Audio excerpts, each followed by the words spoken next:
आप देख रहे हैं खबर तो समझिए और आपके साथ मैं हूं विवेक। गोपालगंज और बेतिया के बीच गंडक नदी में बड़ा नाव हादसा हुआ। ट्रैक्टर ट्रॉली के नदी में गिर जाने की वजह से एक महिला की मौत हो गई, जबकि 4 अब भी लापता हैं, जबकि 9 लोगों को बाहर निकाल लिया गया।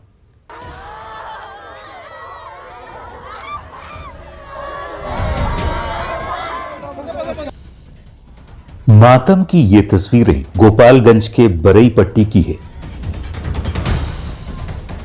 कुछ देर पहले तक बरई पट्टी में सब कुछ सामान्य सा था। हर रोज की तरह आज भी लोग मजदूरी करने निकले थे, लेकिन बेतिया के भगवानपुर के पास नाव हादसा हो गया और कई लोग गंडक नदी में समा गए। जात ने सामने के बनियारी करे टाली डुगुर गल बीच नदी में चल गइल, ओइ में सारी लोग दबा गइल, साजा निकल गइल में सारी लोग ओइ में नदी में मर गइल बा लोग।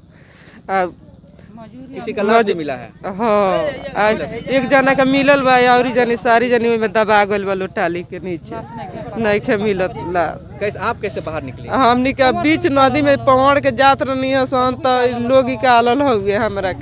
चश्मदीदों की माने तो बड़ी नाव पर एक ट्रैक्टर और ट्रॉली भी सवार थी। इस ट्रॉली पर कुछ लोग भी थे। ड्राइवर ट्रैक्टर का म्यूजिक बंद करने लगा, लेकिन गलती से ट्रैक्टर स्टार्ट हो गया और ट्रॉली सहित नदी में कूद पड़ा।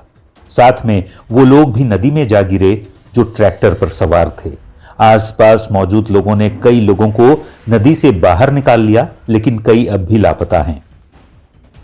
अभी हम मौजूद है गंडक नदी के भगवानपुर घाट पर, जहां पर आज बड़ा हादसा हुआ है। यह वही नदी है जिसमें हादसा हुआ। फिलहाल इसमें ट्रैक्टर जो है वो डूब चुका है और जो स्थानीय गोताखोर है उनकी मदद से अभी तक एक महिला का शव बाहर निकाला गया और ये वही नाव है जिस पर ट्रैक्टर लोड किया जा रहा था। यहाँ घटनास्थल पर जो है भारी संख्या में पुलिस बल की भी तैनाती की गई है।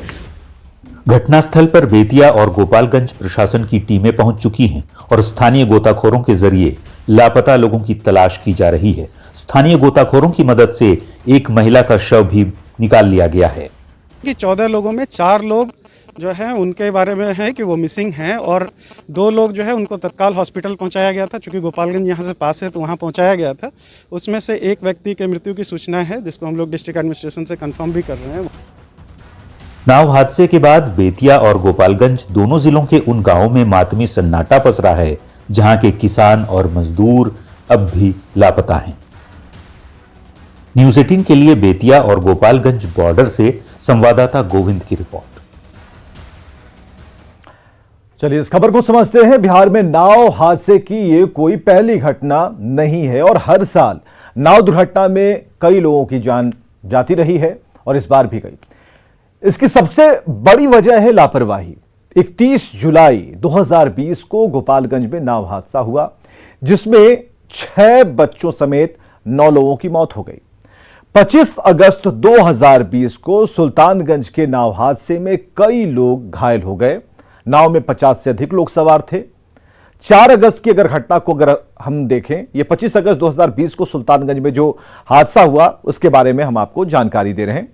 कई लोग गंभीर रूप से घायल हुए, यह हम खबर समझाने की कोशिश कर रहे हैं। 4 अगस्त 2020 को खगड़िया में हादसा होता है, बड़ी नाव दुर्घटना होती है, 8 लोगों की मौत हो जाती है। 5 अगस्त 2020 को सहरसा में नाव हादसा होता है और इन सब हादसों की वजह क्या थी?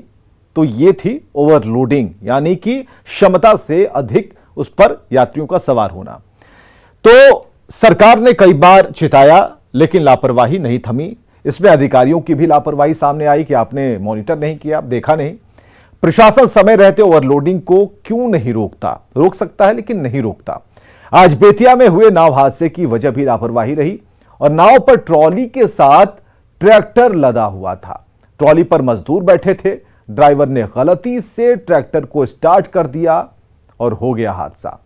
तो सवाल है कि इस तरह ट्रैक्टर को ले जाने की क्या इजाजत है? आगे बढ़ते हैं। मधुबनी पुलिस ने 13 लाख के जाली नोट के साथ एक व्यक्ति को गिरफ्तार किया है।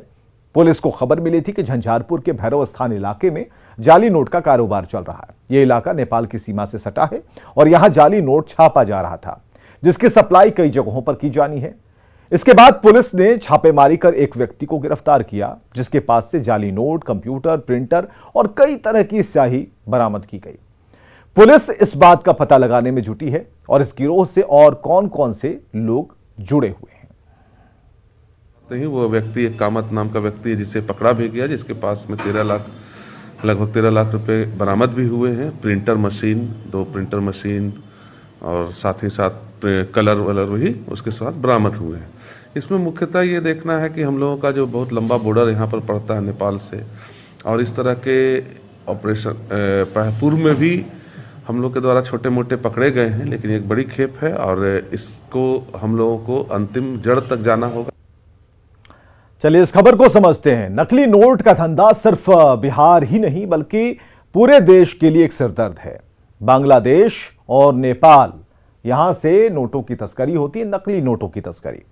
और 2020 में किए गए बीएसएफ के खुलासे के मुताबिक बीएसएफ ने 2018 में करीब 53 करोड़ से के नकली नोट पकड़े थे। 2019 में 51 करोड़ के नोट जब्त किए गए।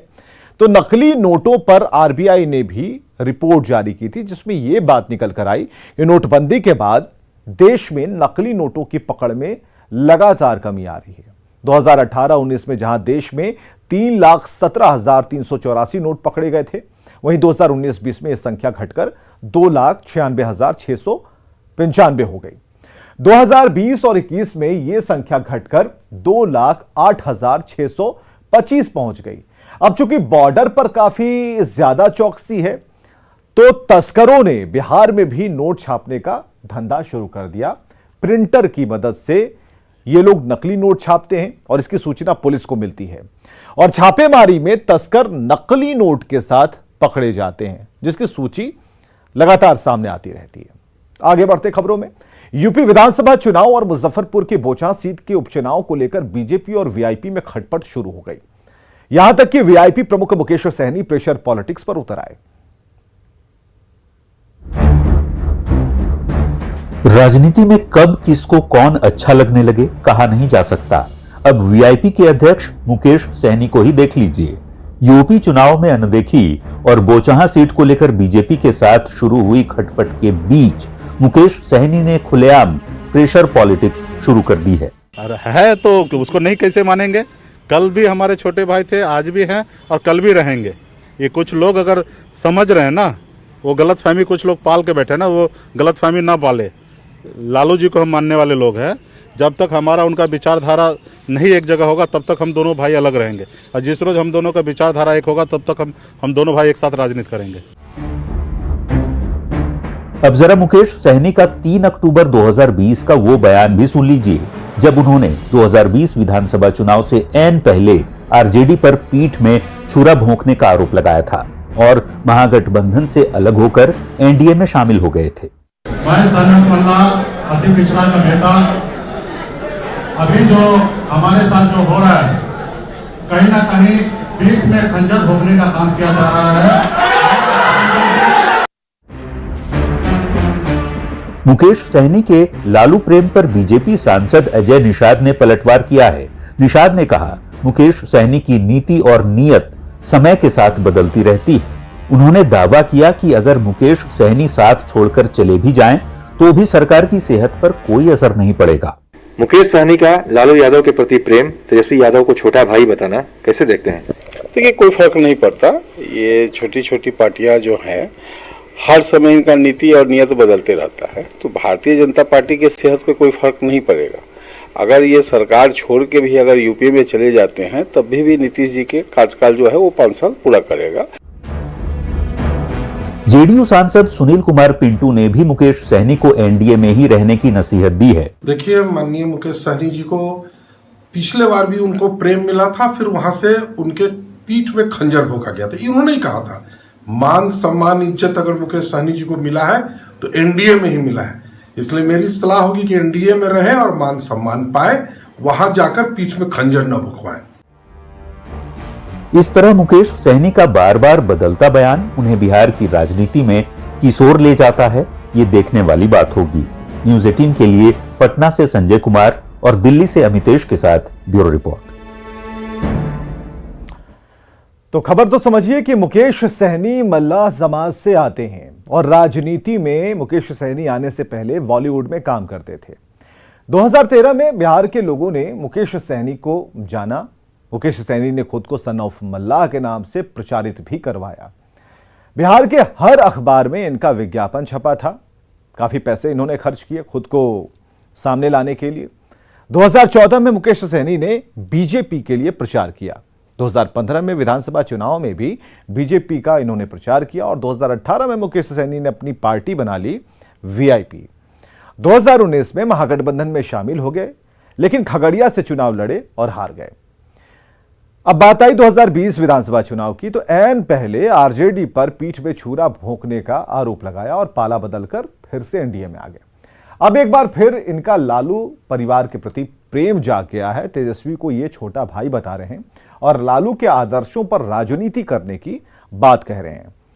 तो दरअसल मुकेश सहनी हमेशा से दो नावों की सवारी करते रहे। एनडीए में रहते हैं तो महागठबंधन का प्रेम जाग जाता है और महागठबंधन में रहते हैं तो एनडीए का डर दिखाते हैं। चूंकि बोचहा सीट के उपचुनाव को लेकर इनकी बीजेपी से खटपट चल रही है, तो मुकेश सहनी ने प्रेशर पॉलिटिक्स शुरू कर दी है। मुकेश सहनी की प्रेशर पॉलिटिक्स क्या है, यह भी समझिए। दरअसल राजनीति में दो नावों की ये सवारी कर रहे हैं मुकेश सहनी, और उन्होंने बोचहा से वीआईपी उम्मीदवार उतारने का ऐलान किया और इसके साथ सत्ता में रहते हुए विपक्ष को भी साधने की रणनीति पर यह काम कर रहे हैं। मुकेश सहनी ने आरजेडी नेता तेजस्वी यादव को छोटा भाई बताया, जबकि बिहार चुनाव में तेजस्वी को ही पीठ में छुरा भोंकने वाला इन्होंने बताया था। इतना ही नहीं, तेजस्वी की प्रेस कॉन्फ्रेंस से उठकर सहनी चले गए थे और आरजेडी का दामन छोड़ एनडीए में शामिल हो गए थे। आगे बढ़ते हैं। आरजेडी ने बिहार के मुख्यमंत्री नीतीश कुमार को साथ आने का न्योता दिया है। आरजेडी प्रवक्ता भाई वीरेंद्र ने कहा कि नीतीश कुमार तेजस्वी को सीएम बनाकर खुद केंद्र की राजनीति करें, जिस पर जेडीयू ने तीखा जवाब दिया है। खरमास बाद खेला की राजनीति, बिहार में ऑफर पॉलिटिक्स शुरू। आरजेडी की ओर से नीतीश को ऑफर।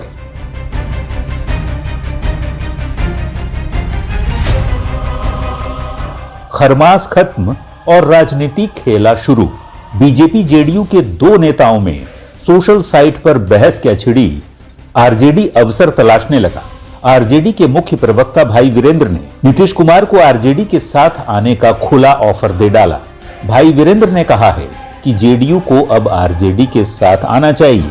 नीतीश कुमार तेजस्वी यादव को बिहार का सीएम बनाएं और खुद केंद्र की सियासत करें।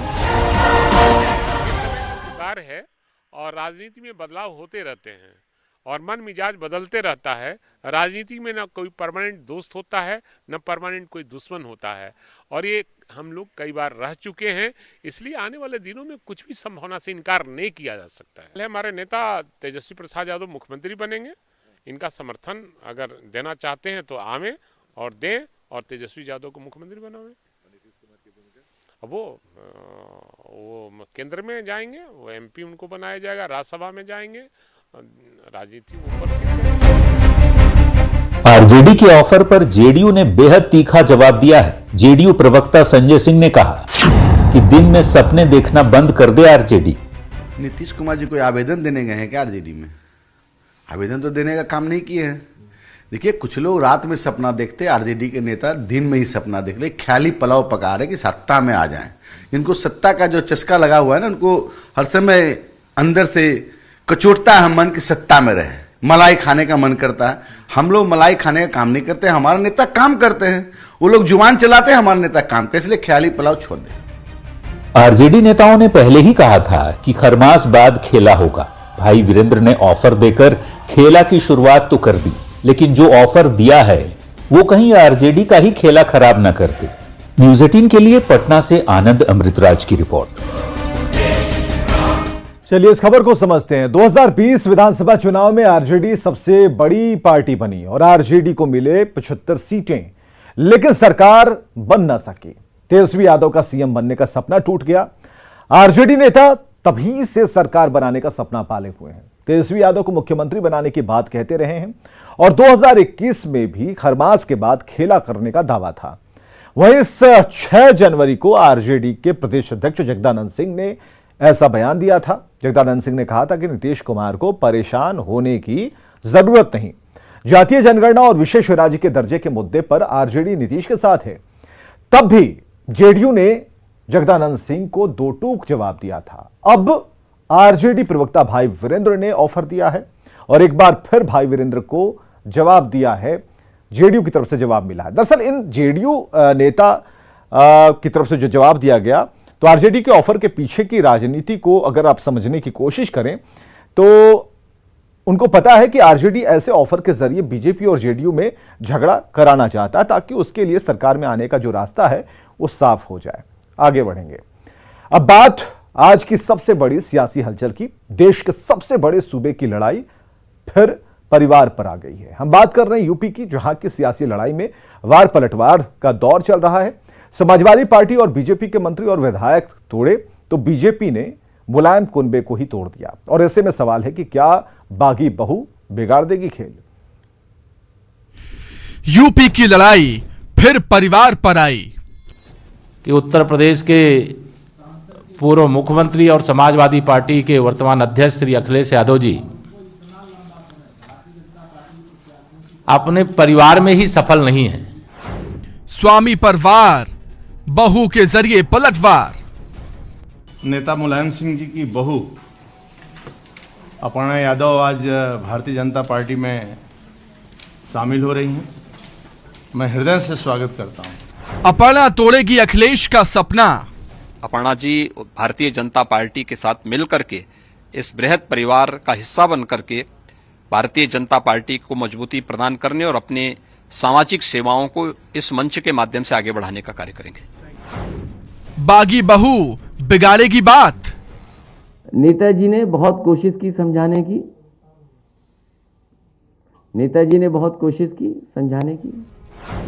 सबसे बड़ा सवाल यही है कि क्या फिर टूट जाएगा अखिलेश का सपना। सवाल इसलिए क्योंकि 2017 में मिली हार की सबसे बड़ी वजह अखिलेश पर परिवार का प्रहार ही था। एक और अखिलेश यादव काम गिनाते रहे, दूसरी ओर चाचा शिवपाल यादव काम तमाम कर दिए। लेकिन इस बार पिछली गलती को सुधारकर अखिलेश ने चाचा शिवपाल को साध लिया।